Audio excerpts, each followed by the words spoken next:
여덟 번째로 솔로몬의 하나님의 성전 건축에 관한 내용을 말씀드리도록 하겠습니다. 열왕기상 5장 6장에 있는 그런 내용이 되겠습니다. 성전 건축은 부왕 다윗 왕 때부터 착실하게 준비되어 왔었습니다. 다윗 왕은 전쟁에서 피를 많이 흘렸다고 해서 하나님이 허락하지 않았기 때문에 다윗은 솔로몬에게 반드시 하나님의 성전을 지어야 한다는 유언과 함께 그의 준비물을 모두 솔로몬에게 물려주었습니다. 아마 다윗으로서는 정말 참 자신의 인생에 있어서 가장 아쉬운 부분이 아니었던 그렇게 생각이 되어집니다. 그러나 다윗은 하나님께를 충성하는 사람이기 때문에 하나님의 모든 말씀에 적극적으로 순종하는 그런 모습을 보여주었습니다. 하나님은 다윗을 통하여 주변 국가들을 정복하시고 또 다윗의 아들을 그의 후계자로 등극시키면서 하나님 자신의 신정 왕국에 다윗 왕조의 정치 기반과 더불어서 재정적 기반을 단단하게 세우고 또 다윗 왕조에게 왕조를 정착시킨 다음에 자신의 성전을 짓기로 작정하신 것입니다. 이렇게 우리 하나님께서는 한 사람에게 모든 일을 다 맡기시는 것이 아니라 사람마다 역할을 잘 분담시켜가지고 그렇게 하나님 일을 하시는 모습을 우리가 볼 수 있습니다. 지금 성전 건축도 다윗이 준비를 했으면은 그 다음에 솔로몬이 완성을 하고 이런 그 패턴은 구약에 많이 나타나고 있습니다.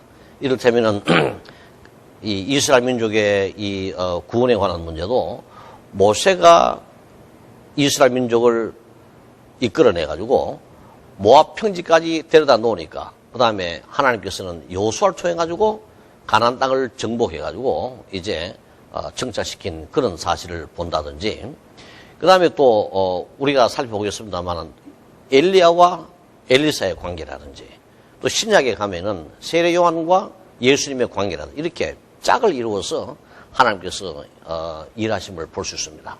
또 우리 모든 인간들에게도 무슨 일이든 간에 혼자서 다 하도록 하게 하시는 것이 아니라 각자 사람에게 적절한 은사를 주시고 거기에 따라 역할을 주시고 그 역할들을 잘 감당하게 하는 가운데 그것이 모아져가지고 하나님의 위대한 일이 이루어진다는 사실을 우리가 이런 사건을 통하여 배울 수가 있겠습니다. 그러므로 우리들에게 주어진 사명이 무엇이든 간에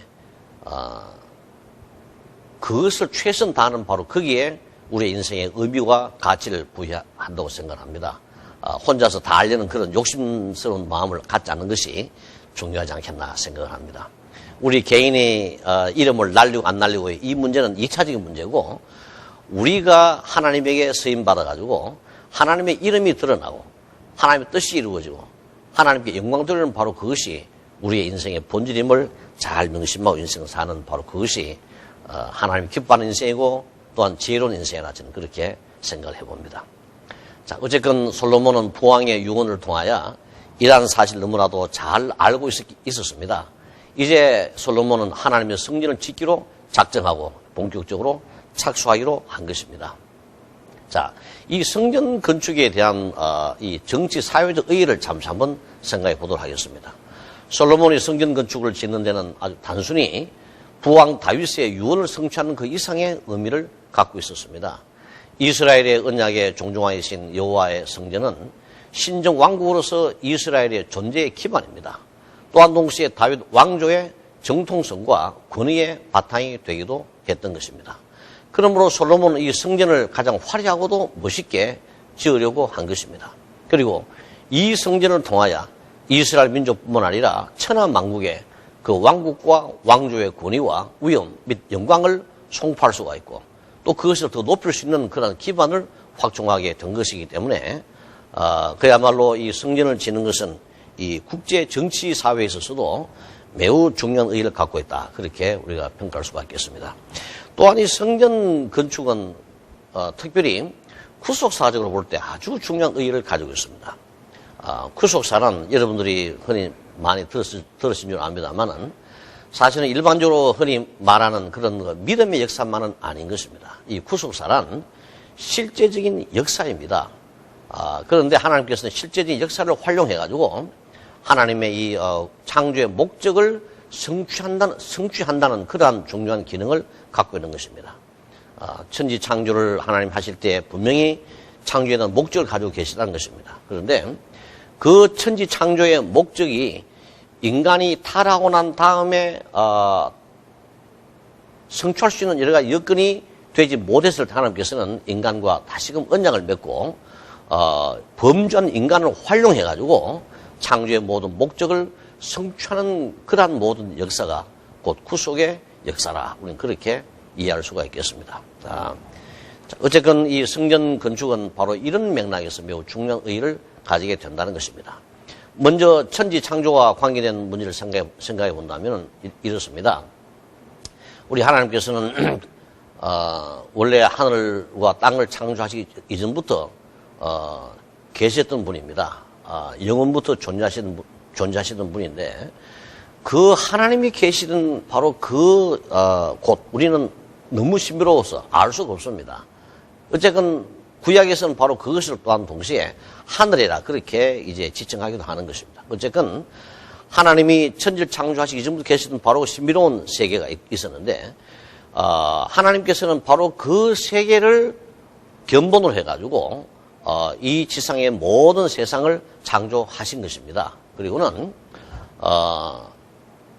하나님께서는 그가 창조하신 피조의 세계와 또 피조 세계 창조 이전부터 하나님이 계시던 바로 그 하늘, 이 두 세계를 하나로 통일을 시켜가지고 하나님의 거처지로 삼고, 즉 성전으로 삼고, 또한 그 이 통일된 바로 그 세계를 하나님의 영원한 나라로 삼기를 원하셨던 것입니다.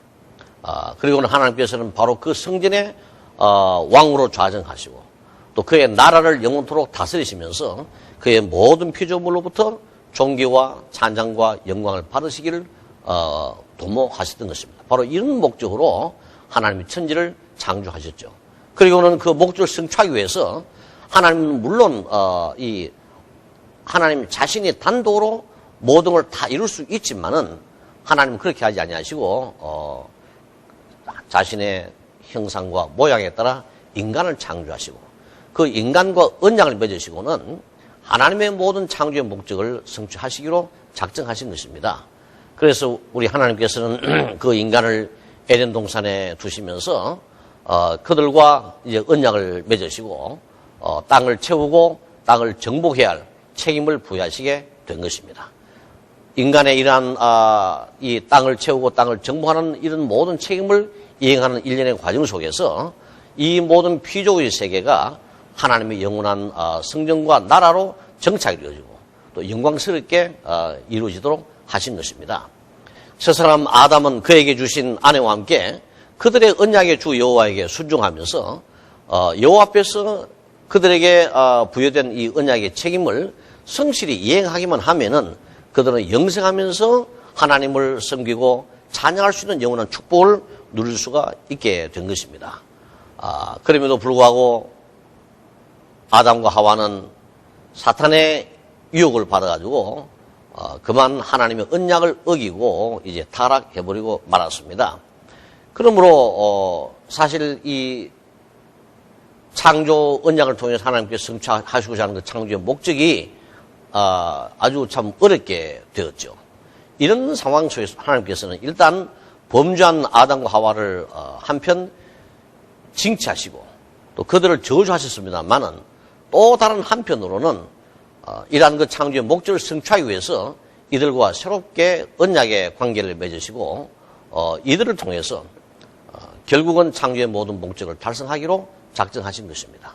그리고는 그 모든 하나님의 이 인간의 범죄한 이 세계의 역사 속에서 하나님의 창조의 모든 목표를 성취하시는 바로 이 역사가 결국 구속의 역사라 그런 말씀이 되겠습니다. 이 역사 속에서 하나님께서는 지속적으로 이 모든 세상을 구원하시고 이 모든 세상을 하나님의 영원한 성전으로 또 하나님의 영원한 나라로 이제 만드시고자 하신 것입니다. 이런 일련의 과정 속에서 하나님께서는 아브라함을 택하셨고 아브라함을 통해서 이스라엘 민족을 이제 세우셔가지고 그들을 통해서 한편은 온 세계 만방에 흩어진 하나님의 언약의 하나님의 이 택한 백성들을 구원하시면서도 또 한편은 이 모든 세상을 타락한 이 죄로부터 구원해가지고는 하나님의 영원한 성전과 또 하나님 나라로 만드시기로 하신 것입니다. 그래서 이스라엘 민족과 언약을 맺으시고 난 다음에 하나님께서는 그들에게 이 성막을 짓도록 하신 것입니다. 출애굽 25장의 말씀 보면 이 성막은 하나님의 이 하늘의 성전을 견본으로 해가지고 설계했다. 그렇게 말씀하고 있습니다. 하나님께서는 이스라엘 민족과 언약을 맺으시면서 그들과 영원토록 함께 하실 것을 맹세하셨습니다. 이러한 그 언약의 약속의 성취를 상징하고 보증하기 위해서 하나님은 광야 생활하는 이스라엘 민족에게 성막을 짓게 하신 것입니다. 성막은 그야말로 일종의 천막입니다. 왜 하나님께 성막을 통해서 하나님의 성전을 상징하겠고 했느냐 하면은 이 광야 생활하는 이스라엘 민족의 상황에 적절히 부응하기 위함이라 그렇게 우리가 이해할 수가 있겠습니다. 어쨌건 이 성막이 세워지게 된 것은 이처럼 하나님 이스라엘 민족 가운데 거주하시면서 그들과 함께 하시는 것을 상징하는 것이었습니다. 그러면서도 이 창조 때부터 하나님이 세우시고자 한 바로 이 성전이 이제 서서히 성취해가는 바로 그 사실을 하나님의 모든 언약의 백성들로 하여금 이해하도록 만들고 또 궁극적으로 하나님께서 반드시 이 땅을 그의 성전으로 만드시고 지시하는 차원에서 이렇게 성막을 세우시게 하신 것입니다.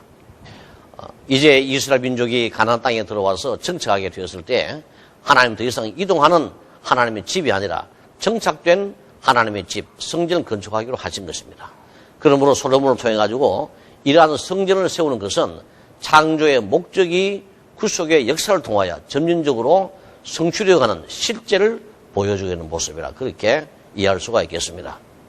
하나님은 자신이 친히 정복하는 바로 그 가나안 땅에 이스라엘 민족을 통하여 신적 왕국을 세우시고 또 자신을 대신하여 그의 나라를 통치할 다윗 왕조를 세우시고 이제 자신의 성전을 세우심으로써 하나님의 나라는 지금까지 어떤 시대보다도 가시적으로 이 땅 위에 정착되게 하시는 것입니다. 또한 이 성전은 예루살렘에 세워진 그것으로 영원토록 지속되는 것이 아닙니다. 왜냐하면 그것은 어디까지나 그림자에 지나지 않기 때문입니다. 그러므로 이 성전에 대해서는 역시 또 종말론적 의의를 가지고 있습니다. 하나님께서는 구속의 역사를 종결하시고 그가 친히 성육신 하셔서 타락한 하나님의 피조의 세계를 하나님의 저주로부터 구원하시고 그의 친인 백성을 통하여 영원토록 영광스러운 그 나라를 세우시기로 작정하셨습니다. 그런 이러한 모든 이 창조의 목적 성취된 것 어디까지나 역시 미래에 이루어질 사건으로 남아 있었습니다. 그러므로 하나님께서는 다윗과 솔로몬을 통하여 지으시는 바로 이 성전과 하나님의 나라 또 그 나라를 통치하는 다윗 왕조 그 백성은 모두가 다 미래에 오실 참 메시아를 통하여 세워질 영원한 성전과 하나님 나라에 대한 그림자에 지나지 않는 것이 또한 이것은 어디까지나 미래에 세워질 하나님의 그 영원한 성전에 대한 모형에 지나지 않다는 사실을 성경 우리에게 잘 말씀해 주고 있습니다. 그러므로 다윗과 솔로몬을 통하여 세워지는 바로 이 하나님의 나라와 성전 그리고 그 백성과 그 땅은 궁극적으로 세워질 종말론적 하나님의 나라와 성전 그리고 그 백성 및 그 땅으로 대체가 되어지면서 결국은 이 허물어져야 할 본질을 갖고 있다. 그렇게 우리가 말씀드릴 수가 있겠습니다. 열왕기 상하서에 기록된 역사는 이 모형적 차원에서 가장 완전한 하나님의 나라를 세웠음을 기록하고 있습니다. 아울러서 다윗 왕조의 이 범죄를 다스리고 또한 신정 왕국의 이 백성들의 범죄를 다스리는 일련의 과정 속에서 결국 하나님께서는 이러한 그림자에 지나지 않는 성전 또 그림자에 지나지 않는 이런 이 신정 왕국 이런 모든 왕국을 이제 허물고 미래에 영원하고도 영광스러운 하나님의 성전과 하나님의 나라를 세워나가는 그런 일련의 모든 과정을 기록하고 있다. 그렇게 말씀드릴 수가 있겠습니다. 자, 이제 성전 건축에 대한 문제를 좀 더 구체적으로 여러분들에게 말씀드리도록 하겠습니다. 이 성전 건축의 이 시작 연도는 이 열왕기상 6장에 의하자면은 출애굽 이후 480년이라 480년. 그리고 솔로몬이 등극한 지 4년이 되었을 때 성전 건축이 시작되었다고 말씀하고 있습니다. 그러므로 이 말씀을 연도로 추산해 보면은 대충 이 출애굽 이후 480년이 바로 BC 966년경이 됩니다. 또 솔로몬이 등극한 연도를 이런 맥락에서 볼 때는 한 970년 정도로 그렇게 추산할 수가 있겠습니다. 성전이 세워진 이 장소는 다윗이 인구조사함으로 하나님의 재앙을 받았을 때 제사를 드리기 위해서 이제 다윗이 구입한 땅이 있었습니다. 바로 그 땅이 뭐냐면은 아리우나의 타작 마당이었습니다. 그러므로 이 아리우나의 타작 마당이 성전을 세우는 기초적인 땅이 되겠습니다. 이곳은 지난날 아브라함이 이삭을 바쳤던 모리아산과 동일한 곳으로도 알려져 있습니다. 이곳은 옛 예루살렘 성 동쪽에 있는 오늘날 이 하람 쉐리프로 불리는 그러한 곳입니다. 이곳에 있는 바위의 꼭대기가 지승소이거나 아니면 번제에 다닐 가능성이 매우 높다고 하겠습니다. 현대의 이제 성전이 여러분들이 예루살렘에 가시면 성전을 볼 수 있는데 이 현대의 성전은 다윗이 세웠던 성전과는 전혀 관계가 없는 그런 성전임을 우리가 알아야 합니다.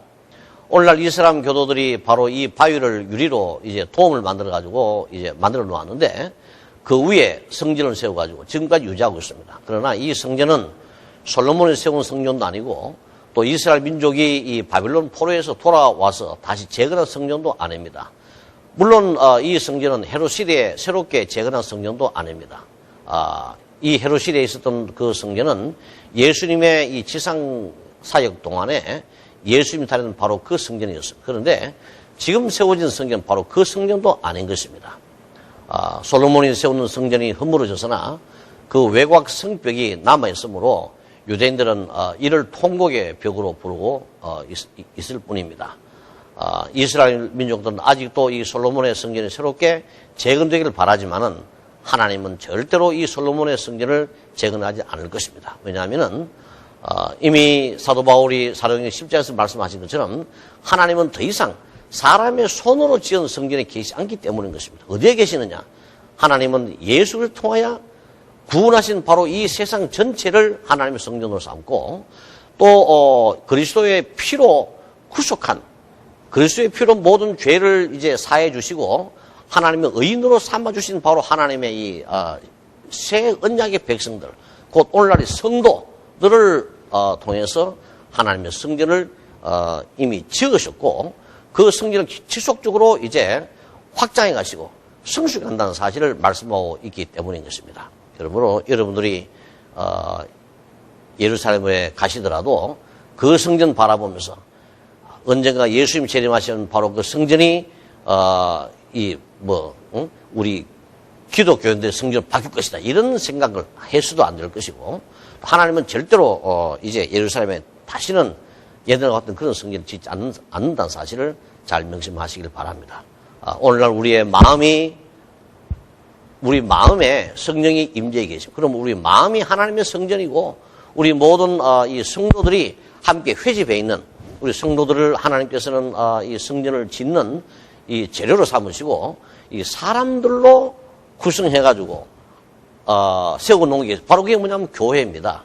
에베소 2장에 보면 바로 그 교회가 하나님이 거주하시는 성전임을 또한 우리에게 말씀하셨다는 사실입니다. 그러므로 언제나 내 자신이 하나님의 성전임을 명심하고 언제나 하나님을 모시는 이 자로서 성전으로서의 나의 삶이 참 하나님 앞에 거룩하고 영광스러운 삶이 되도록 노력해야 할 것입니다. 또한 우리가 이 교회나에 가서 우리 성도들 함께 모여서 예배를 드릴 때도 바로 그게 하나님의 성전이에요. 거기에는 우리 하나님이 성삼위 하나님께서 그의 보호자를 강림해가지고 우리 가운데 임재해 계시는 동안에 우리의 모든 예배를 받으시고 우리를 축복했다는 사실을 꼭 명심을 해야 할 것입니다. 히브리서 12장의 말씀 보면은 바로 그 순간 어떤 순간이냐. 성삼위 하나님이 강림해 있는 순간이고 또한 그 순간은 하늘에 있는 모든 천군 천사들 또 우리보다 먼저 앞서가는 성도들과 함께 우리가 한 회중을 이루어가지고 하나님에게 경배하며 하나님을 찬양하며 하나님께 영광을 돌리는 거룩한 예배를 드리는 바로 그 순간임을 히브리서 12장 우리에게 말씀하고 있습니다. 그러므로 우리는 바로 이 성전에서 하나님을 대면하고 성도들과 교제하고 하나님의 참마 이 사명을 성취하는 모든 교육을 받고 또 세상에 나아가서 우리가 하나님의 일을 잘 감당함으로써 이 땅 위에 하나님의 나라를 이제 확장하고 영광스럽게 하는 이러한 일련의 모든 삶을 아주 성공적으로 힘있게 또 지혜롭게 잘 살아가야 할 줄로 압니다. 자, 이 성전의 크기는 지난날 이스라엘 민족이 출애굽 시절에 가졌던 바로 그 성막의 2배라 그렇게 이제 성경은 말씀하고 있습니다. 이 성전 건축에 소요된 기간은 모두 7년이라 그렇게 말씀하고 있습니다. 그러므로 만약에 966년에 성전이 이제 짓기 시작되었다면은 결국 959년에 이 성전이 완성되었다 그렇게 말씀드릴 수가 있겠습니다. 이 성전을 짓는데 소요된 물자와 인재를 우리가 성경에 있는 말씀에 따라서 정리해 보면 이렇습니다. 이 물자와 인재에 있어서는 국경을 초월한 물자와 인재가 조달되었다는 사실을 강조하고 있습니다. 이것도 매우 중요한 의미를 가지고 있습니다. 왜냐하면 하나님의 성전은 이스라엘 민족만의 성전이 아닌 것입니다. 이스라엘 민족을 이 하나님께서는 매개체로 사용해가지고 온 세계 만방에 걸친 하나님의 성전과 하나님의 이 나라를 이제 말씀하고 있기 때문에 결국 이 예루살렘에서 지은 이 성전에는 이렇게 국가와 민족을 초월한 그러한 이 물자와 인재가 조달됨으로써 하나님의 성전은 온 세계 만방의 만방 민족들의 이제 성전이 된다는 사실을 이런 방식으로 나타내고 있다. 그렇게 이해할 수가 있겠습니다. 이미 다윗이 성전을 위한 상당한 물자를 준비해 두었다고 했습니다. 다윗이 준비한 물자를 우리가 정리해 보면은 다윗은 금 10만 달란트, 은 100만 달란트, 또 많은 양의 이 동과 철을 준비해 놓았다고 했습니다. 또한 돌과 원목들 등 주로 성전이 완공된 다음 사용된 물자들도 이제 확보해 놓았다는 사실을 말씀해 주고 있습니다. 솔로몬은 도로왕 히람을 통해 가지고 레바논의 백향목과 또 잣나무의 이 물자를 조달하였고 또한 도로와 그발 사람들과 이스라엘의 목공들과 기타 공예가들을 동원해 가지고 이 성전을 지었다고 했습니다. 이것은 이미 말씀드린 바대로 하나님의 임재가 이스라엘 민족에게만 국한된 것이 아니라 전 우주적임을 나타내 주는 것으로서 구소사적으로 매우 중요하고 깊은 의미를 가지고 있다. 그렇게 이해하시기를 바랍니다. 특히 세워지는 이 성전은 궁극적으로 메시아의 오심을 통하여 이룩되어질 종말론적인 하나님의 성전의 모형이기에 더더욱 이런 구소사적 의미를 갖고 있다. 그렇게 이해해 주시길 바랍니다. 동원된 인재를 정리해 보면은 이스라엘 사람만 이제 3만 명이나 동원되었고 또 7만여 명의 이제 담군 말하는 물자를 나르는 사람들 동원이 되었고 그다음에 이 8만 명의 이 돌을 떠는 자들이 동원되었고 또 이들을 감독하는 관리만 하더라도 3,300명이나 동원되었다는 사실을 말씀하고 있습니다. 굉장히 아주 거대한 공사였습니다. 그리고 이 성전을 짓기 위해서 도입된 제도가 바로 부역제도입니다. 이걸 영어로 콜백이라 그러는데 이 부역제도는 고대 근동에서 흔히 세금의 형식으로 그 백성들을 노력 봉사하게 하는 그러한 제도였습니다. 이스라엘 민족도 다윗 때부터 이러한 제도를 도입 시행해 왔는데 솔로몬이 이러한 그 부역 제도를 활용해 가지고 성전 건축뿐만 아니라 기타 많은 이 궁궐이라든지 또 뭐 요새를 짓는데 활용했다는 사실을 성경은 말씀해 주고 있습니다. 이 부역 제도 속에서 솔로몬은 가나안 사람들은 영구적인 노역자로 만들었고 또 이스라엘 사람들은 연중 4개월을 역군으로 부영하도록 했던 것입니다. 그리고 15만 명의 외국인들이 동원되었고 이 3,300명의 감독자들과 또 550명의 전체 감독자들이 동원되었다고 했습니다. 통산하면은 3만 명의 이스라엘 사람들과 또 15만 명의 외국인 노역자들과 3,850명의 감독자, 그래서 모두 18만 3,850명의 인원이 동원되었다는 사실로 정리할 수가 있겠습니다. 성전을 다 짓고 난 다음에 솔로몬은 성전의 기기와 언약궤를 이동해 갔습니다. 솔로몬은 당시에 최고급 물자를 활용해가지고 또 보석도 활용했죠. 이를테면 금과 은과 각종 보화, 또 동과 철 이런 걸 가지고 가장 아름답고도 화려한 최고급의 성전을 지었습니다. 그리고 이러한 그 성전을 짓는 과정에서도 최고의 정성과 경건함을 나타내었습니다. 심지어 성전에 사용할 기기들도 최고급의 물질과 검은 보화로 만들고 또 장식을 하였습니다. 그리고 부왕 이 다윗이 준비한 물질들 중에서 성전 건축과 성전의 기기를 제조하고 난 다음에 남는 것은 모두 성전 곳간에 비치해 두었다가 성전의 이 성전을 보수하면서 성전의 영광을 계속 유지할 대책도 이렇게 지혜롭게 잘 세워 놓았던 것입니다. 그리고는 성전을 다 짓고 난 다음에 드디어 이 성막과 언약궤를 이동했습니다. 이것은 아주 매우 중요한 의미를 가지고 있습니다. 솔로몬은 성전 건축을 마친 다음에 이스라엘 민족이 광야 생활할 때부터 세웠던 바로 그 성막과 또 그에 따른 모든 기구들을 성전으로 이동을 시켰습니다. 그와 더불어 하나님의 보좌의 상징이며 하나님의 임재의 상징인 그리고 성전의 가장 핵심적인 요체인 언약궤를 모세의 율법에 따라서 성전으로 이동을 했습니다. 그리고는 성전의 이 지성소에 안치를 하였습니다. 그러므로 이때 다윗이 언약궤 이동할 때 일어났던 불상사는 전혀 일어나지 않았습니다. 왜냐하면은 이 모세의 율법에 따라 언약궤 이동했기 때문이었습니다. 이렇게 함으로써 이제 성막은 성전으로 개성되었고 또 이로써 성전의 역사적 연속성과 그 정통성이 이렇게 구체적으로 확립이 되었다는 사실을 우리에게 잘 보여주고 있습니다. 이제 이 솔로몬의 지은 성전은 명실상부하게 하나님의 궁궐이며 하나님의 성전이 되었다, 그런 말씀입니다. 이러한 조치를 마치고 난 다음에 제사장이 성소를 나올 때 구름, 즉 지난날 하나님이 성막에 임재하심을 성막에 임재하셨을 때 하나님께서 성막에 계시다는 사실을 상징할 때 흔히 사용되었던 바로 그 구름이 성전을 다시금 가득 채웠다는 사실을 기록합니다. 이거는 결국 뭘 말하느냐?